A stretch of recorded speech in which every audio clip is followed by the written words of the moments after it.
Alright, so if you've got one of these little Digi Spark things from me or wherever, they're like $2.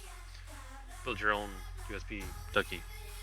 You're gonna pull down the latest JAMBOREE, right click on the PowerShell, and this used to be like old version of Python. We're gonna click the Arduino IDE.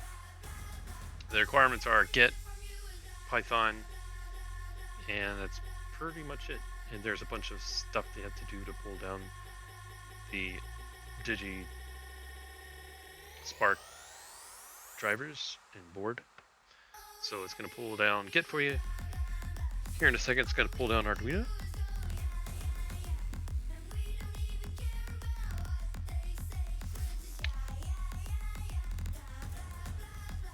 And what you'll see is it's after it pulls down an Arduino, it's going to extract it. And then it's going to pull down the kind of dependencies for the board, the Digi Spark board.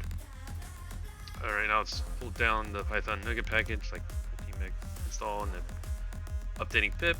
It's checking for Python. It's all happy, and it's checking for that Arduino. So we're extracting the Arduino. It's like 200 megs. Pretty large. Now there might be a way to do this from the command line without the UI, but might as well just have the whole IDE there.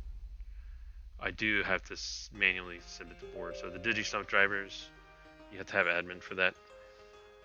And it warns you, not running as admin, driver failed installed if it failed for any reason.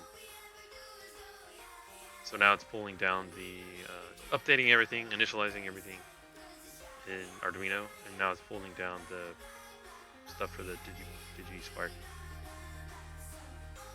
DigiStump drivers don't necessarily need to install whatever this is.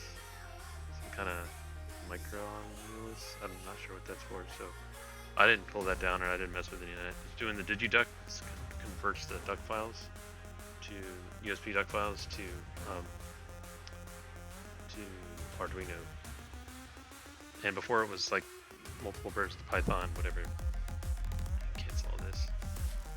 So while this is running in the background, we've got a predetermined script. It's the window key R, and then the delay of 100 milliseconds for that window key to come up, and then it goes to JAMBOREE. You cancel out of this too. A lot of stuff it's doing in the background, trying to like pull down updates or whatever. That's why I don't like IDEs. So we're gonna let this kind of marinate in the background. Then we're gonna do duck to spark. Here's like their default keys. I'm gonna replace this. It opens up Notepad. Move this over here. Kind of see what's going on. And once I close it out, it's gonna start converting that duck file to the Arduino format, and it's done. So you go into here, you go into open. It's just complaining about paths. Then you go to DigiDuck, and then the example, and it'll say it needs a folder name example for whatever reason. Just IDEs. Project. It needs like a project folder to put everything in. When it's working on stuff. You want to go to board, and then go to DigiStump board, and then this default.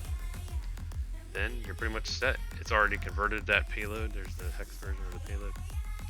And then you pop it in, hit the upload button. And it'll prompt you here in a second to upload stuff. And it's going to say wait up to 60 seconds. I have to hold it straight to get it not to then fold it sideways. Then it's going to pretty quickly push it to it, and then it says 100% done, and then it kind of resets itself. We should see it pop up here in a second. There you go, and it's done. That's pretty much it. These little things are like $2. It's Digi Sparks, little squares. You can buy them on AliExpress, whatever. Cool.